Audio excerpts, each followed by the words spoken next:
falling asleep in your arms, watching the night unfold.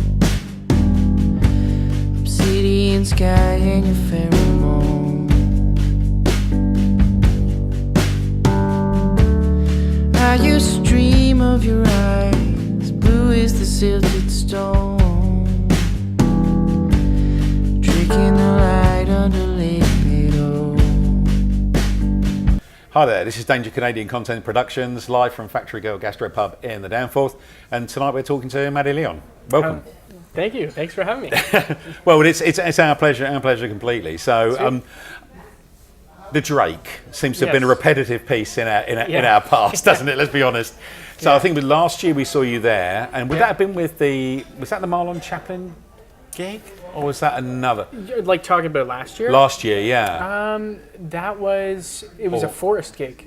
Oh, it was the Forest gig? Yeah. Oh, right, okay, cool. Yeah, so they were headlining, and then like Scott Goodman was on it. Oh, end of May. It was the end of May. It was their album release party, yeah? Yeah. Yeah, no, I love Forest. They're mental. Yeah, I say mental. They're lovely people. They've sat in front of us. They really are really nice. They sat in front of us to do this. And the first time I saw Forest was at the Horseshoe, and they were sick. I mean, they were on a normal night. They would have said, "We can't do this. We just can't manage it." Right? They both turned up, sang their hearts out. The Horseshoe, you got. You know, so they did it. As you say, at the Horseshoe, you got to do it. But no, it was so from there we sort of fast forward a bit, and then we saw you in the Drake in February. Yeah, 24th, I think. 24th. It was 24th February, wasn't it? And that was a very different gig from your point of view. You know. It was kind of like the Forest one was, I was like a early support slot. Mm-hmm. So you've got like 30 minutes to kind of get in and do your thing, and get out, and it was really nice. The February one was the first time I've headlined. Right. The Drake, and it was like an opportunity to kind of put on a show you want to put on. Yep. Get that. You know what I mean? And you don't get that option too often. Like a big venue in Toronto to kind of do what you want.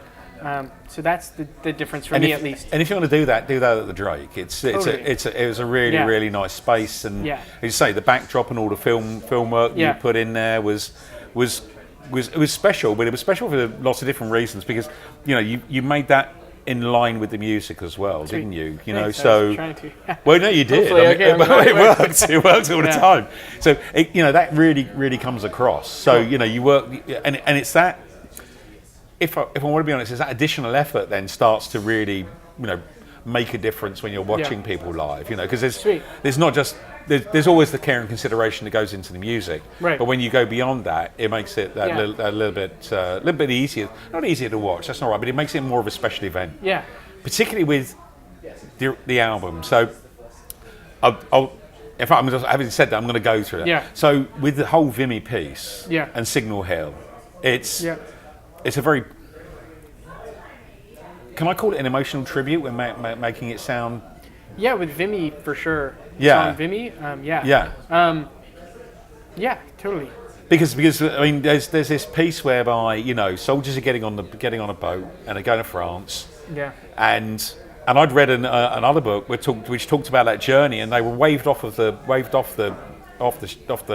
pier, and then they went and tied up for 24 hours overnight before they could then go on. Yeah. And the emotional piece that goes with that is absolutely enormous. Knowing that, not knowing that you are going to Vimy Ridge. Yeah, it was just kind of like being sold a different thing than what you signed up for. Thank you. And that was the thing that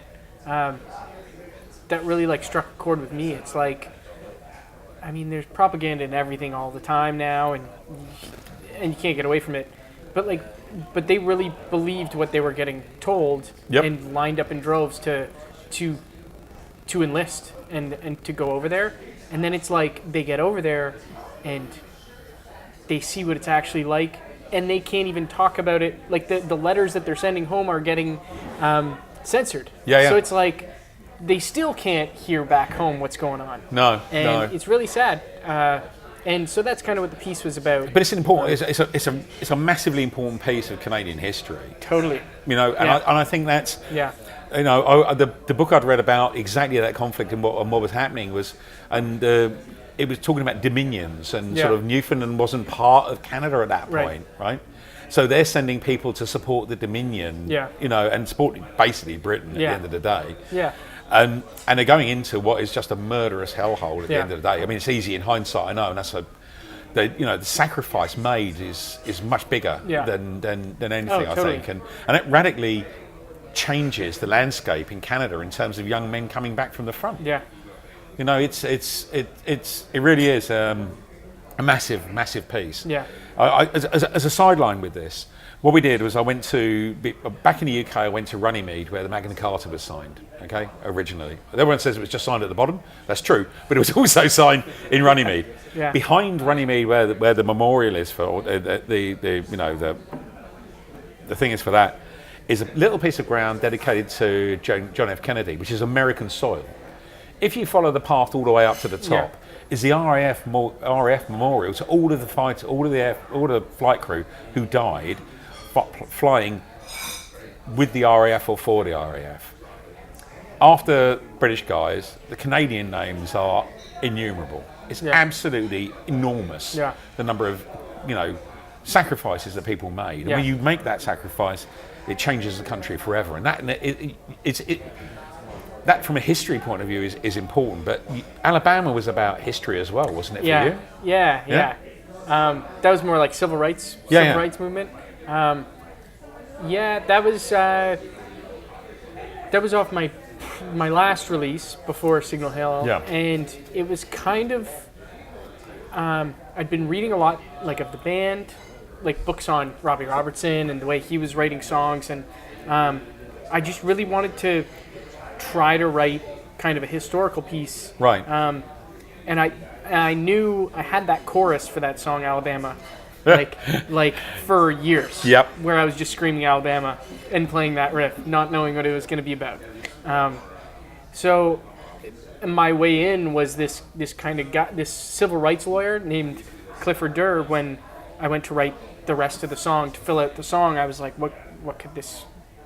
Obviously, something that comes to mind is the civil rights movement when you think of Alabama, or so I just kind of started digging in, and I found this Clifford Durr guy, and read up on him, and the song kind of wrote itself, which was super. Like, it was really nice having this actual story that happened, and just being able to try to pull lyrics out of that, as opposed to just coming up with stuff out of thin air.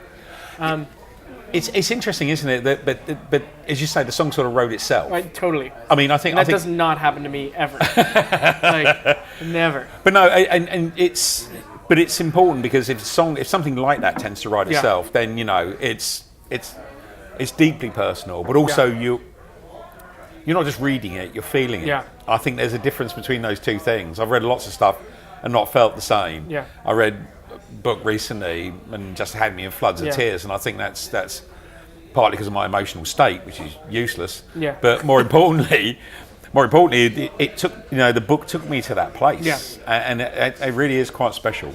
But I know you just said about that the obviously Alabama comes from the release before, but you've been quite prolific in terms of, I'm looking just at your catalogue here, in 15, 2 releases in 16, and then Signal Hill in 17. Yeah.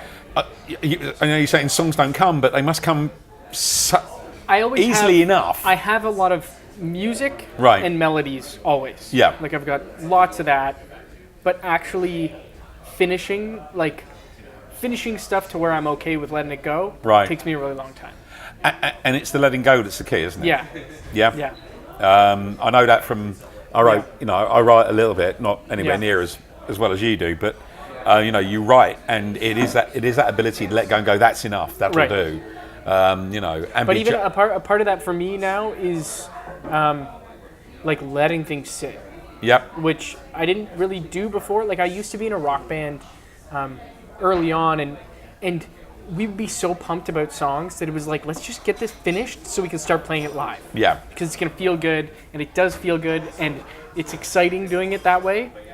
But sometimes things slip through the cracks, and you get used to playing it live, and you enjoy it, and then it ends up on a record, and you hear it 2 years later, and you're like, oh, probably could have done better than that. Done a little better than that. Yeah. So now it's kind of like I kind of let it sit, and then, for better or worse, kind of pick it apart later. And it works sometimes, it doesn't work sometimes, but at least I feel like I'm working harder. But I think that the Aniline and a lot of the tracks that come from Signal Hill, the track itself, this is it's beautiful music, and Thanks. I think I mean that it really does. Yeah. It resonates with us, but it's that in that process. You say you got lots and lots of tunes, etc.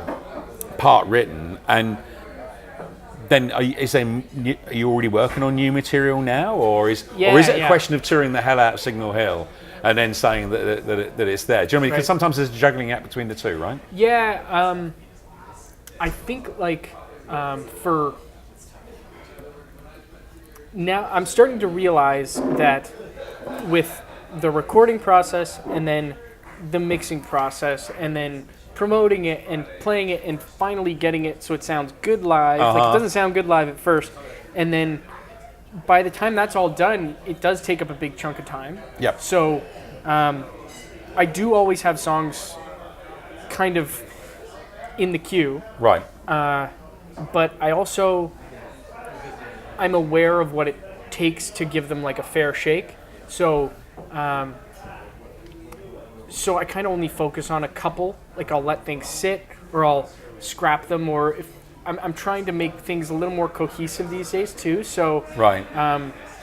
I do, like, I have some stuff that I'm working on now that might sneak into a set list once or twice, but also that's a good way of road testing material, isn't it? That's exactly it. Yeah. Seeing the audience reaction is in many ways a good way of judging whether you're actually on the right path or not. But the other thing I've found is that when you're playing at a bar at 10 p.m., there's things that work, and this was the thing with the rock band too. Right. Is like, or any band I've been in, there's things that work that have nothing to do with how good your song is. It's like, if the drum beat is like 4 on the floor, and if you use like major key, like, people out there are gonna like it. You know what I mean? Yeah, so I do. sometimes that's not the best way to pull like a great song. Like, Signal Hill would, if I played that live when I wrote it, like, I would have had to scrap it. Right. Yeah. Nobody's gonna enjoy that at the venues that I'm playing, like, until it's, if people are paying $20 to come see me or $30, then they would give that the time of day at first listen. But then you're also talking about a different venue. Totally. A different place. Yeah. Okay. And that's where the Drake is such a good venue from that point of view. Yeah. Okay. Yeah. There are lots of smaller venues that are wonderful, but wouldn't have the same. I was in the Paddock last week. Yeah. Okay. Friday night. Sorry, I tell a lie. Saturday night. Yeah. You could have heard Friday night pin drop. Cool. One guy with a guitar. It was mesmeric. Yeah. There's no other way of putting it. It was brilliant. Yeah. Next guy. Well, we've gone past the cut over here. Past 11:30 at night. Yeah. Everyone's chatting. Yeah. Yeah. And that works too. Totally. So in terms of gigs and getting out to that audience, you've got some more gigs coming up, right? So I do.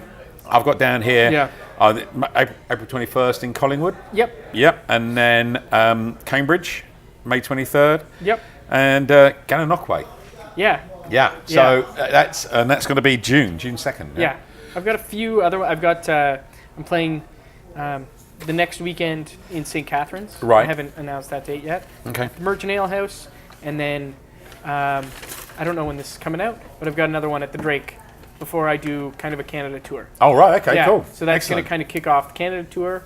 That's like, I would say 80% booked and planned right now. Yep.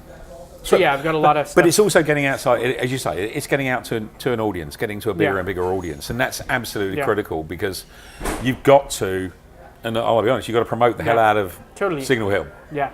before you Yeah. and you will be writing new material. I get that, Yeah. but you've got to promote that, and it's a big Totally. country. It's a big province for crying out Yeah. loud. Yeah, I know. So Yeah. I don't need to tell you that. You know that already. Yeah. But that's where you've got them to get Yeah. to. I think in the great totally. scheme of things. So look forward. So basically, then all your details. We're going to come back to this at the end anyway. So all Okay. your details will flow through the credits. So Cool. just an advice Okay. to anyone watching this that they can Yeah. go to Mattie Leon and get hold of your new dates so they can Perfect. look at that. All right. Yeah.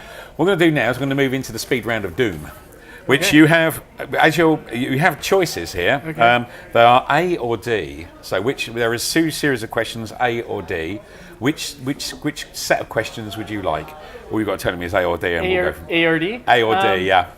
Sorry about that. I'll go for A. You gonna go for A? Excellent.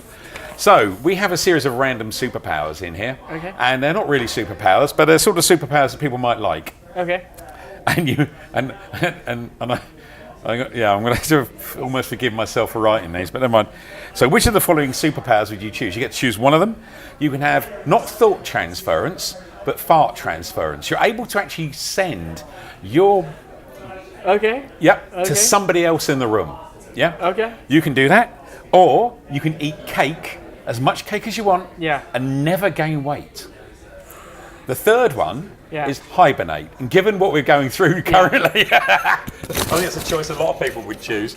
But so fart transference, Yeah. eat cake, or hibernate.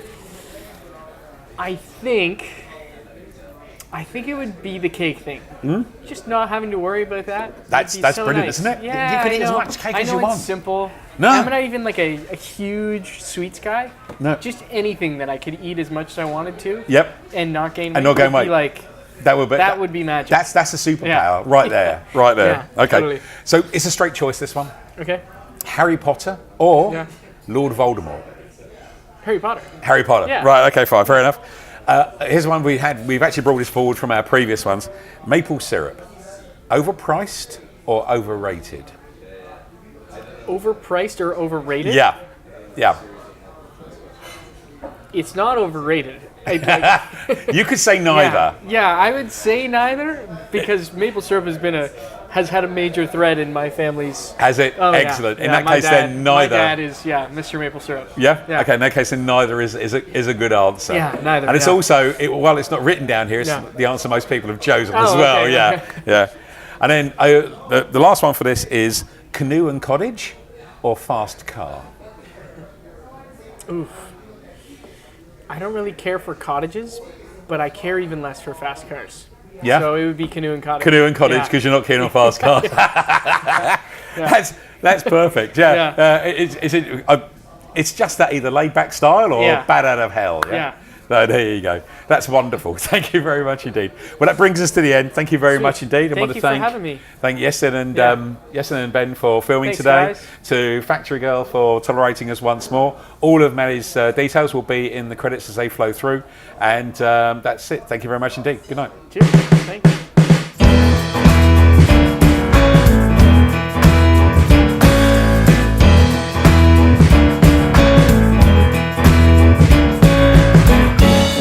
Below the Mason Dixon, just below